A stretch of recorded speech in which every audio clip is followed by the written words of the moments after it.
Yo, what's up, guys? I just finished the whole video from the updates showcase, and I wrote a little bit of a notice myself as well. And I'm gonna be using that for this video, and then all of that kind of good stuff. And we'll just go back and forth in between some timestamps of the video.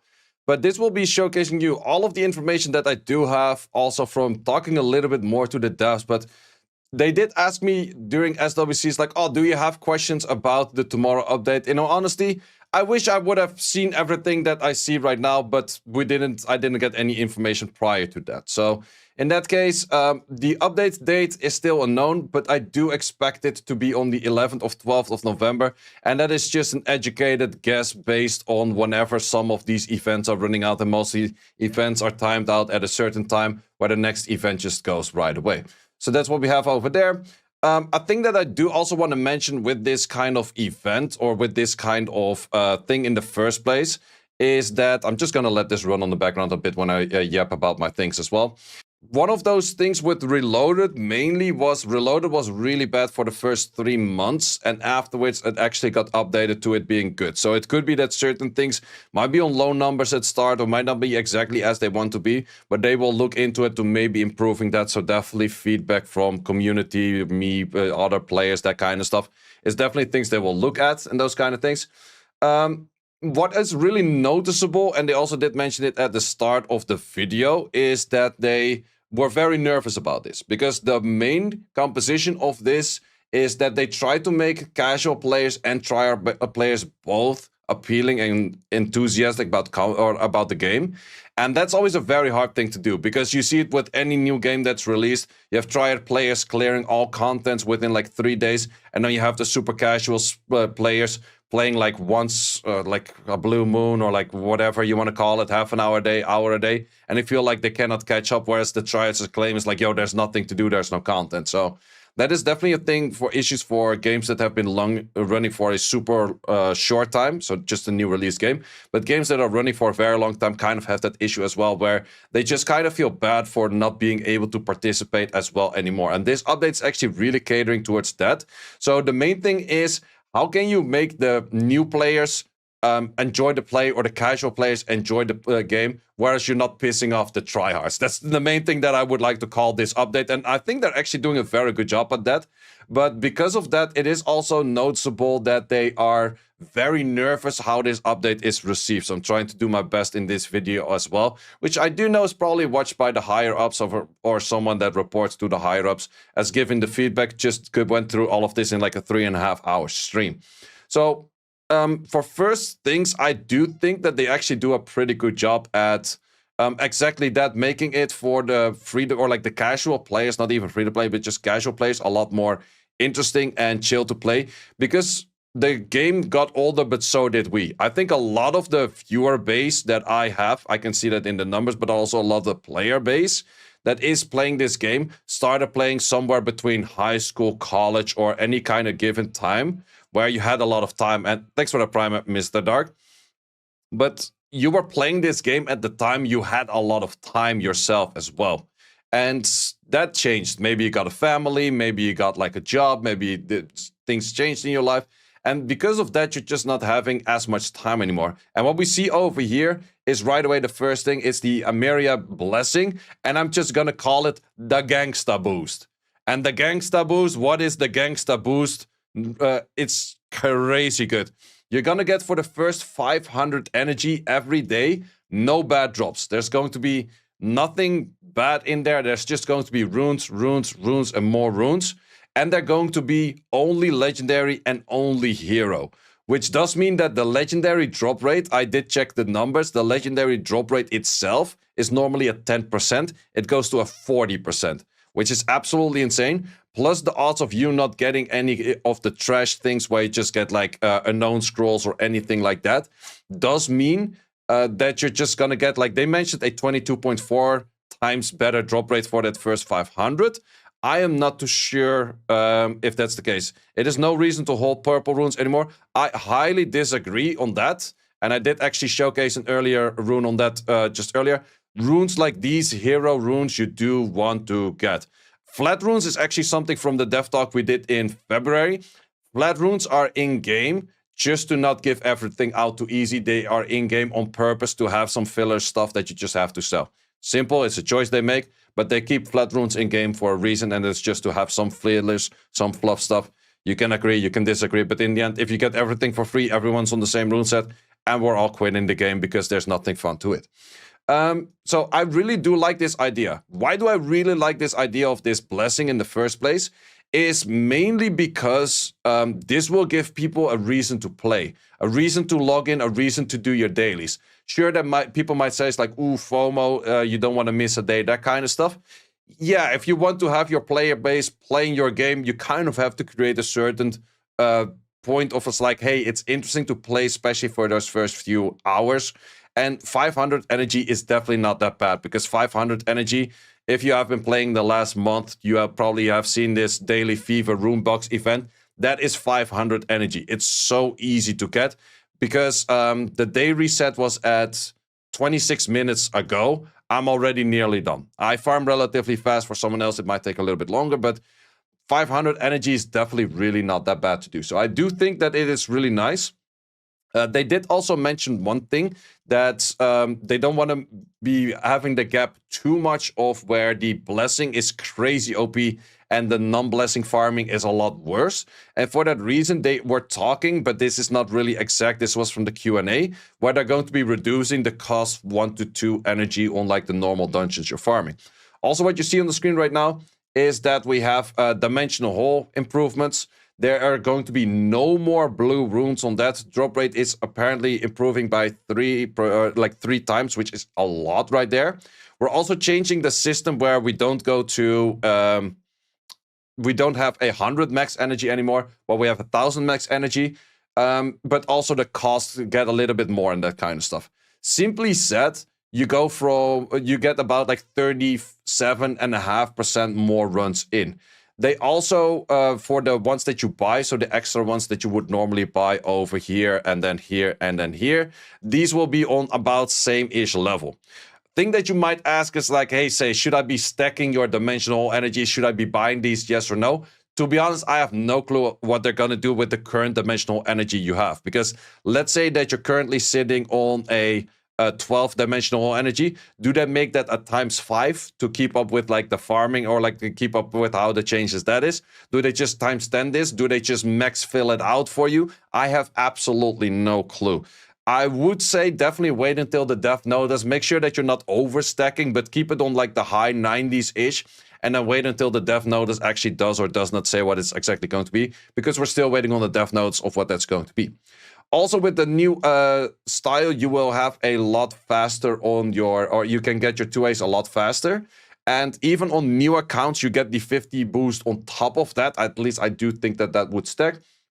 And that will mean that for a new account, you can only do 38 runs and then you have a 2A, which is absolutely insane. It's really good. And that does also give it where I would never recommend to Devilmon any 2A anymore, which is really darn nice right there as well. Thing that we did not actually speak about is the dimensional rate, which is the thing that a lot of people did kind of forget that it existed, which is this one over here. I'm not too sure if they're changing the drop rates on these to maybe remove the blues clues on these as well and just improve all of that kind of good stuff. Would be nice, that kind of things. And they did actually mention in the Q&A that they're going to be reducing the dungeons mainly on the Elunia, and then we're talking about the Elunia Sanctum of Fairies. They did not say specifics to what, how, where, or why. There are 2 waves before the boss. You could maybe skip the 2 waves, or maybe you skip some of the phases. I'm not entirely sure. But since you're more interested in farming this more often, they also kind of wanted to reduce the time on that, which is a nice thing to see. I think these dungeons, if you're doing it with a fast team, you're looking at like, I would say averaging 50-ish seconds. If you're working with a slower team, you're probably, like if you're a really slow team, you're probably looking at like 2-ish minutes. So that's going to be a different one right there. Actually, this video is way ahead of me of what I'm talking about and what they are talking about, but that's mainly because I'm also watching this video at a ×something speed. So I should just put it back to where they started talking, and I'll talk the thing about myself over here. So we have the Scout Battle. Scout Battle is you have 200 runs. And they talked a lot more about this on the thing after, which is definitely really nice. Oh, someone's asking why I don't have the max 120. I put it to 100 because I don't want to buy these buildings because they use materials I don't normally have because I don't farm the living shit out of the 2As and I only farm for runes in the dimensional hole. And I do highly recommend to start people farming for the runes in the dimensional hole after this because those runes are just simply way higher on a skill gap and way higher on being better. But yeah, the scout battle is kind of an AFK battle. You can apparently start it as many times as you want. I'm not entirely sure yet how it really works with like the 8 hours, 2 minutes for 200 runs kind of thing. Apparently, you do not use any of your teams. You just go in and it just clears. So, and then it's always at a fixed, I guess, 144 seconds because that's like 200 runs in 8 hours. You need to have 500 to 600 energy to go in. And then at the end, you just claim all of your rewards. You cannot do any repeat battles while doing this, but you could still farm like other things in, or like you can still do your other things in game. So you can go into Siege, you can go into Arena, you can go in all of that kind of good stuff. They also up the energy to max it with the maximum amount of cost. So whatever the max cap is of the energy will also be the instant need for the thing that you have to go in. It is really good for sleeping, but apparently you can turn it on and off when you want. If you turn it off, you can actually, you get back all of the energy that was not used just yet. So it just puts things in a pile of energy that you can say is like, oh, stop it right now, and then we quit. So what you can do with this, which is super chill, of course you're sleeping, is really nice. But since you can do this multiple times a day, you could also say it's like, oh, I have a meeting in the morning for 2 hours. I just drop it on 2 hours. I get back after, I start normal repeat farming. Then later I have another meeting or like a dinner or whatever for like 3 hours. You put it on for 3 hours, you turn it off, you keep on farming. And then you at some point go to sleep and you turn it on for 8 hours. You can go all kinds of bits and buts on that, which is really nice. But it's also, it is cheaper to farm this than farming normal. So for that reason, you could say it's like, hey, I'm low on crystals. I'm just going to say 500 or like 500 energy or 600 energy, whatever it is. You do also have to, or you can actually go for it simply saying it's like, hey, I'm just going to do the AFK farming, where as Ace is asking, you can actually do this offline. It's server-sided farming. Then it's very simple to simply say it's like, okay, I'm low on crystals right now. I'm just going to go for a cheaper way of farming rather than for the OP way or like the normal fast way of farming, because that's just simply helping you out a lot more faster. You cannot repeat farming and scout farming at the same time. Your runes will go to a separate storage, so you need to have at least one rune space to start this thing, but then all of those runes go to a different thing, so you don't have to care about your rune boxes overfilling. You cannot use the gangsta buff, the Ameria's buff during this. It is insane for new accounts, I think, because they did not specifically mention that, but you can farm anything that you already cleared once, is from my understanding thus far. So what you could say is like, hey, normally during the day I'm farming giants, dragons, whatever, but I absolutely hate the living shit out of Steel Fortress. I farm Steel Fortress at night because you don't actually use your team, it's just the timer going down. Or maybe you really don't like farming R5 because you have to rerun 18 units. Then you can use these times to farm your R5. Sure, it's going to be a lot slower. Doesn't matter, you still at least get these kind of things in, which I definitely do think is really nice to have it out there, especially for R5, which is shitty RNG dungeon because of buff block. So I definitely do think that's really nice. Also for newer accounts, let's say you cleared your first giants and you right away can do the auto AFK farming on giants. You can go in with super crappy runes to clear your first giants and then just get better runes from that if it works like that. I'm not 100% sure. But that would definitely be a nice thing if that is possible, but they did not exactly set what are the thresholds when you can start doing these scout battles kind of things. Then next thing up, we have this new PvE content. Apparently the idea is that you that you have one entry per week or one entry per day, and you can stack them up to like 7 to 10. They did not say an exact mode or an exact number on that. And then from there, you can just do multiple in the weekend if you so please. They do have a test mode, so you don't have to use your entries, but then, of course, you don't get your rewards, but you can at least test your team, which is really nice. It seems to be that you just have 50 turns. 50 turns go down. The moment that either your whole team dies or the 50 turns are out, it goes to the next team. You have 3 decks, and then it goes by that. I like the idea a lot because it's just kind of what I wanted the raid boss to be, or like not the raid boss, the rift boss to be. The rewards are definitely insane because the rewards are, let's move a little bit further down to it, are these stones over here. So the one on the left is it will keep all of the stats on your rune, but it will redistribute, Jesus, how to English, talking too much in the last few days, all of those rolls. So what does that mean? Let's see, we go over here, we take any roll, any rune like this. Okay, let's take maybe an example that's not already completely good rune. We have this over here, so if I were to use it on this one, it would go for these stats, but this double roll over here in attack might end up at a double roll over here in, let's say, speed or whatnot. Question that is not answered yet is, let's say I have this rune over here and I put speed in here. Could I change this double roll from here into a quad roll in here? Because the rolls are going to be randomly distributed. It could be now we have a 0, 1, 2, 1. It could be a 3, 1, 0, 0. It could be all kinds of different things, but the only guarantee you have is using these 4 stats. Only thing we're not sure yet is if you enchant a stat, will it be taken into account for the next one? So the main thing you want to be using these on are things with the perfect substats. And don't try to go for, like, oh, I have a low quad of 20. I want to try to make that a high quad of 30. That is not how it works. You just want to have speed in here, and then it could always run from a 4 speed all the way to a 30 speed. More likely the 4 than the 30, but you kind of get the idea. So it's a new re-up. But what you can do is use the old re-up system to get the right subsets in here, and then use the new re-up system to get the right runes. But as I mentioned all the way at the start, it is very likely that they're not going to give out too many of these resources at the start, where they're just kind of testing the waters of how strong will it be, that not everyone at some point gets like the super crazy OP shit. I do think it will be difficult to get that. They were also talking about the difficulty of the boss. It seemed to be that the difficulty of the boss is kind of ass. Like, that's just, in all honesty, they were kind of like, if you clear Abyss Hard, it's kind of same level. I'm like, would have loved to see a little bit more difficulties on that. But the big question is higher rewards also meaning, or like higher score also meaning a lot more rewards? So that is definitely kind of the big question for me on that.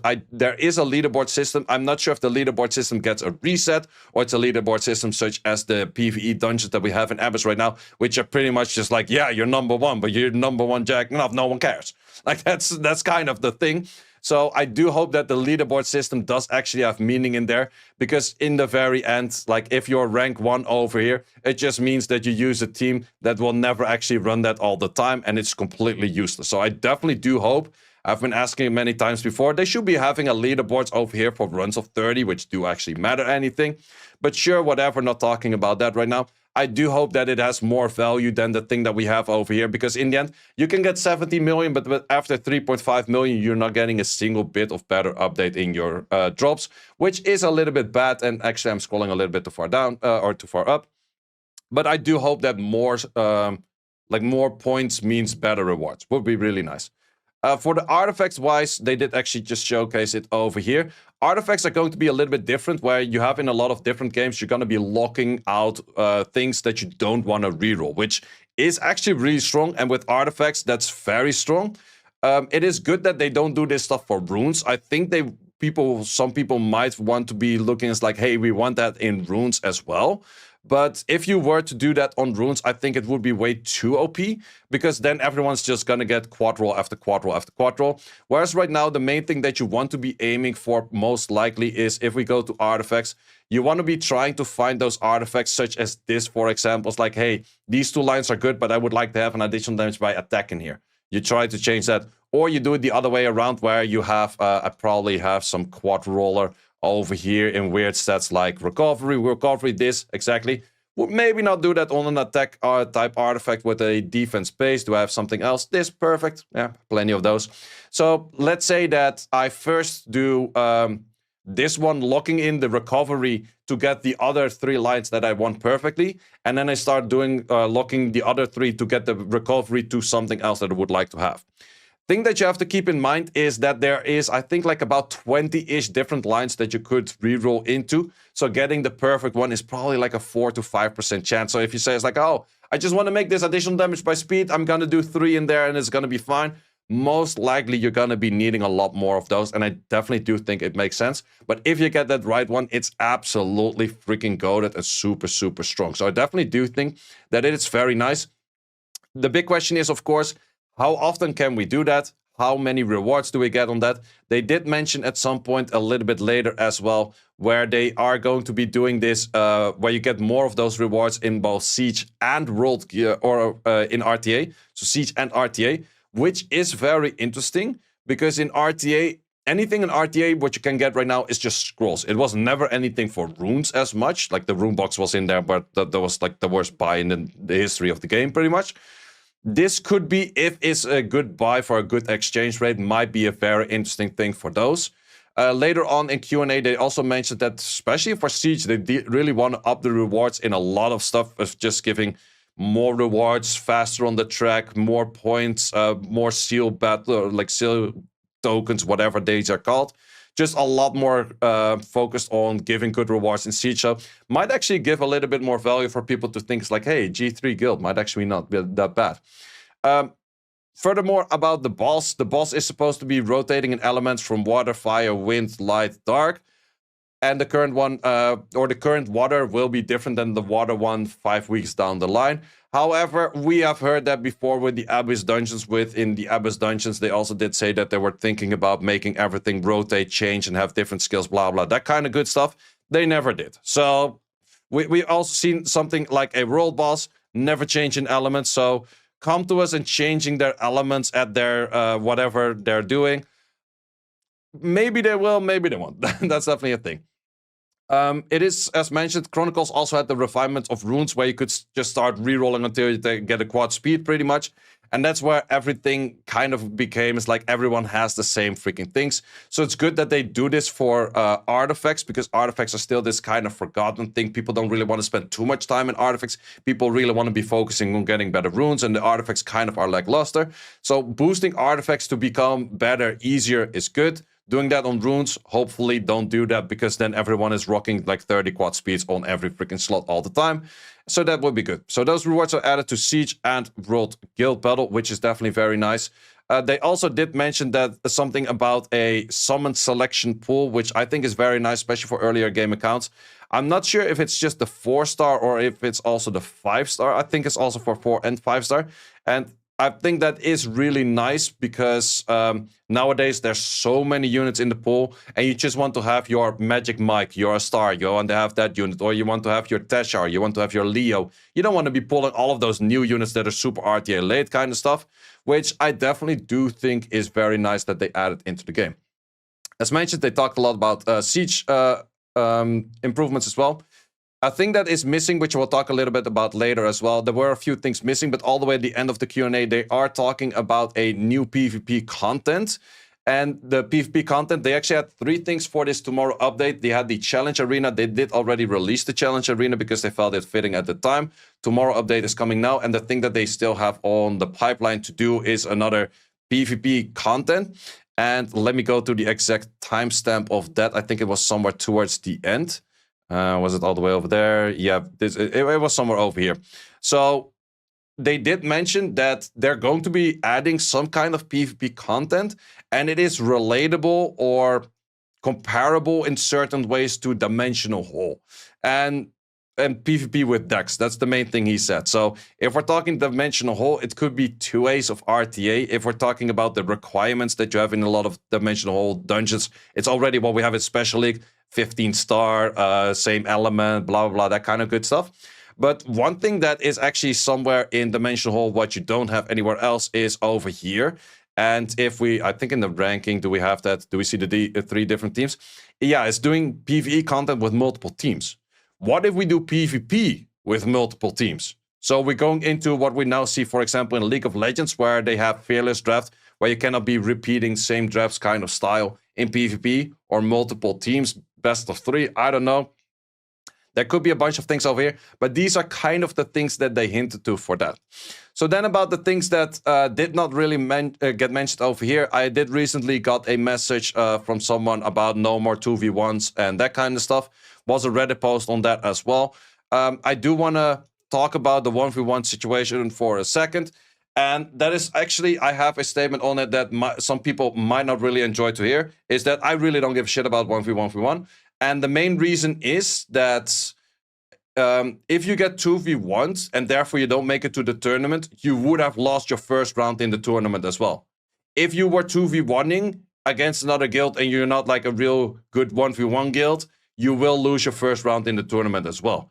First round of the tournament doesn't give anything extra, so it does not really matter as much. Sure, it is more annoying than, or it is quite annoying, but in the other hand, let's say we have a world where we always have 1v1 guilds. The next complaint is instantly going to be, why do we always queue against the higher guild? Because for every higher guild to queue against someone, they either queue against another higher guild and become the low guild, or they are the high guild and they queue against the low guild. You will never find a real strong balance where you queue up against an exact equal kind of guild that you are, and then have a very fair close match. Sure, it will happen at some point, but the next complaint is 100% going to be about matchmaking. Matchmaking is bad. We always queue against the higher guild and never against the lower guild, but then the lower guild you queued into is complaining about the same thing, and hence and repeat, you still have an issue right there. So in the end, that's not what they said, by the way. These are my words, but that is just what I've seen with different games also doing like 1v1 kind of guild content.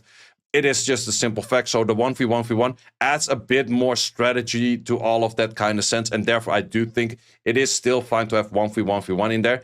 And in the end, yes, 1v1 will result in 2v1 at some point, but therefore it's also not a guaranteed results like, hey, I'm playing against a better guild, I guaranteed lose anyways.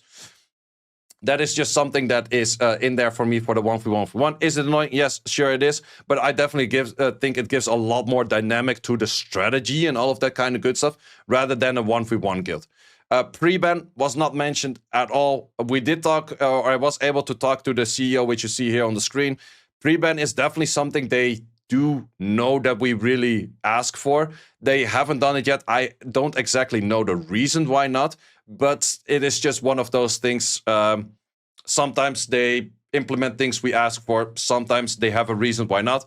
They're not always vocal about why not, but they have their reasons why they don't want to do it. I hope they do want to pick it up at some point. So that's definitely a thing for there.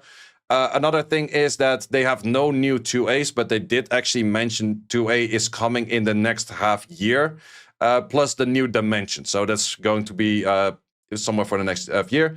They did not mention anything about formations for loadouts or dungeons, but that is something that actually comes from Chronicles. However, that is something that is, or I would say it's definitely, they're looking at different games for what is working good in the game. Like, for example, I do know that the higher-ups of Summoner's War did look in an Ethereal Restart as well, or like any kind of other games that are released. Because in the end, you can always get good ideas from other games as well. And for example, the AFK farming Ethereal Restart kind of has its own way of doing that. Other games have other ways of doing that, and they kind of add that as well.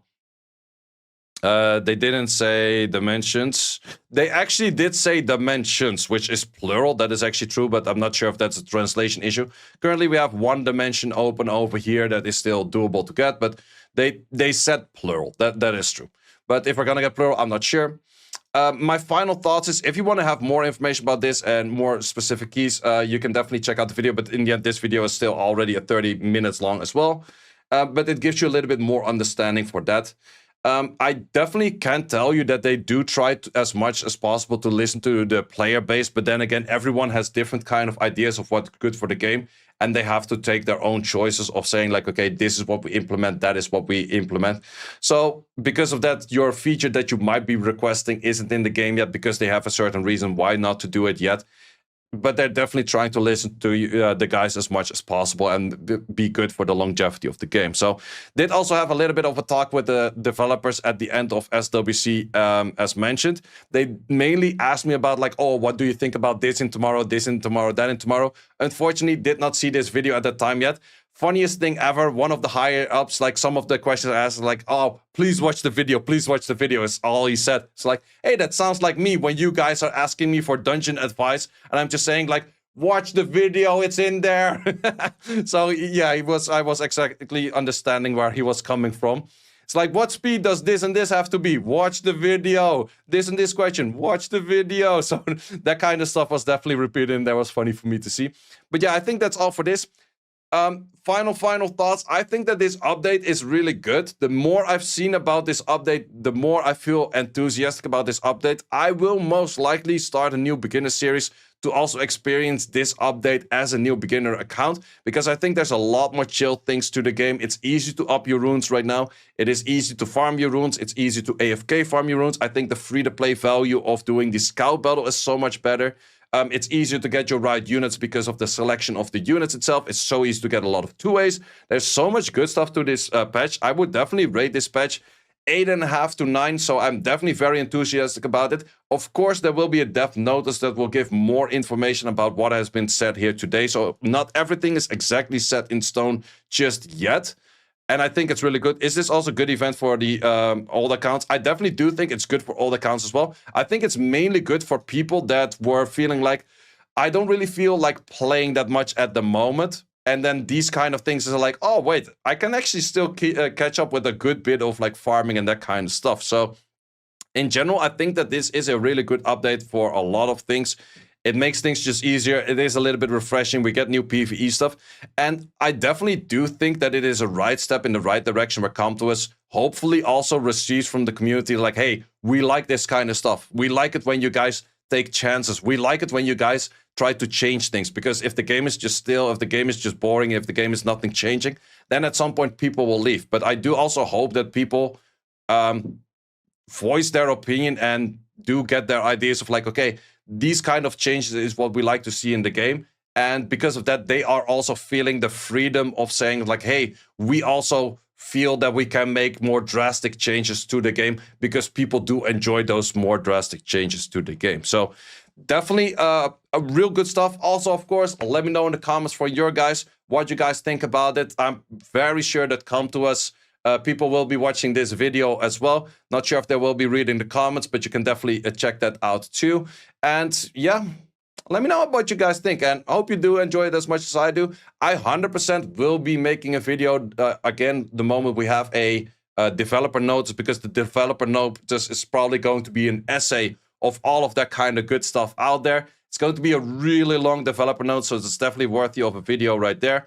So it's good stuff coming, good stuff coming. Once again, I did mention already, update expectation for me is somewhere mid next week. If that's very true, that's an expectation. It is not true, or it doesn't have to be true. But in most cases, I'm good with my estimated guesses. So guys, thanks a lot for watching for this one, and hope to see you as always in the next one. Plus, I have a very good video coming up. As you might have seen it, the LD count is not updated yet.